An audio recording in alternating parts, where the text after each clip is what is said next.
Hello Gemini, Sun, Moon, Rising, and Venus signs. Kamusta kayo? Sana po'y nasa mabuti kayong kalagayan. Welcome back po sa Star Tarot. At kung bago kayo rito, welcome din po kayo. Please subscribe, like, share my videos, and leave me a comment kung nakaresonate po kayo. Thank you. So, tignan natin kung ano yung mga messages ni Gemini. First card ninyo po, we have temperance, no? So this is about patience. This is about patience, balance, healing. So maaaring yun ang mga kailangan ninyong anuhin sa ngayon. I-prioritize, no? Yung pagbabalanse sa buhay ninyo, pagbabalanse ng mga priorities ninyo, yung ganon. And siguro, no, Gemini, kailangan din ninyo rito ng healing. So, rest assured, no, na maaring dadating yung healing energy at ibibigay na yan sa'yo ng divine. Si Jesus, diba? Si, si God, siya yung master healer. Kaya, maybe He's going to send you His healing power, His healing energy, no? At ikaw ay gagaling na or mag-i-improve na yung inyong kalagayan. So, we also have Six of Materials. This is feeling ecstatic kayo dito, no? Kasi, this is about prosperity, 'di ba? So, maaari na dadating din yung, baka na humihingi din kayo ng prosperity and abundance at dadating na din yan, ibibigay din yan sa inyo.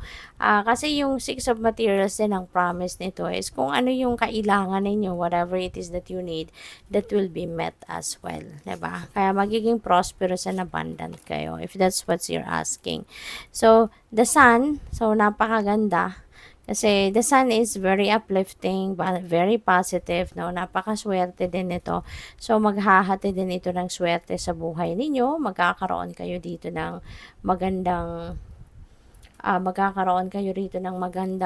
path na lalakaran. This is the start of you becoming vigorous, magiging healthy na kayong muli. Meron din ditong success sa trabaho, sa career, or sa kahit ano pang area of life na pinagtatrabahuan ninyo.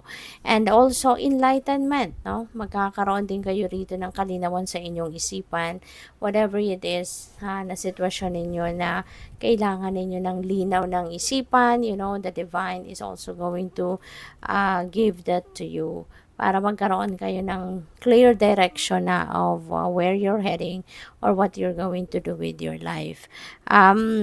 Financial success, material success, possible din dito sa inyo. Basta magiging maganda. No? The things, mga bagay-bagay na inaasikaso mo sa buhay mo, maaari yan ay magkakaroon na ng magandang resulta. Five of Voices, this is Five of Swords. So, po pwedeng merong conflict, no? But kung ganun man, regardless, no, sa kung ano man ang sitwasyon dito na medyo naguguluhan kayo, huwag kayong mag-alala. We have the sun energy and eventually, you will be enlightened. Eventually, siguro pagising ninyo isang araw, mayroon ng direction kayo, no? Sa pag-iisip ninyo, alam niyo na kung ano ang inyong gagawin. Kaya, magdasal lang kayo lagi, no? Pray for enlightenment, alright? At ibibigay yan sa'yo. So, we also have the High Priestess. Tingnan mo. Diba? High Priestess is is a reminder, no? To always listen, trust, and follow your intuition. Kasi yung divine guidance nandiyan dyan. Diba? Yung bang laging ginagabayan naman kayo ng universe. Kailangan mo lang na pakinggan ito. Kailangan mo lang na i-access kung ano man itong guidance para sa'yo. Okay?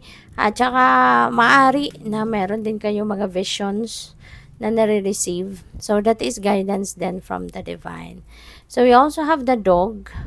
Loyalty, sincerity, unconditional love. Pwedeng kayo to na magpapakita ng inyong loyalty, ng inyong sincerity, and unconditional love towards the people na mga minamahal ninyo. Or pwedeng someone is going to show that off sa'yo, no? Na maaari ngayon, merong siguro kaibigan, diba?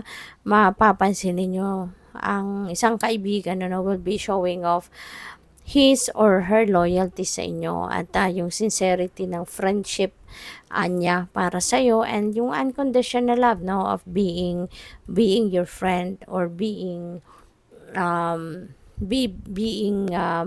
kapamilya sa iyo. So we also have restriction.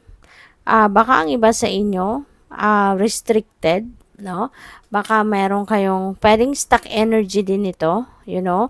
Baka hindi kayo, merong mga sitwasyon ng iba siguro sa inyo na hindi ninyo magawa kasi merong pumipigil sa'yo, or merong, it could be a person na nagko-control sa'yo or pumipigil sa'yo, or po pwedeng situation, ano, kaya hindi kayo makagalaw ng freely, hindi kayo makapag-desisyon on your own kasi you are being restricted, no? So, yun. So, good luck sa'yo. Thank you for watching. Love and light. Namaste.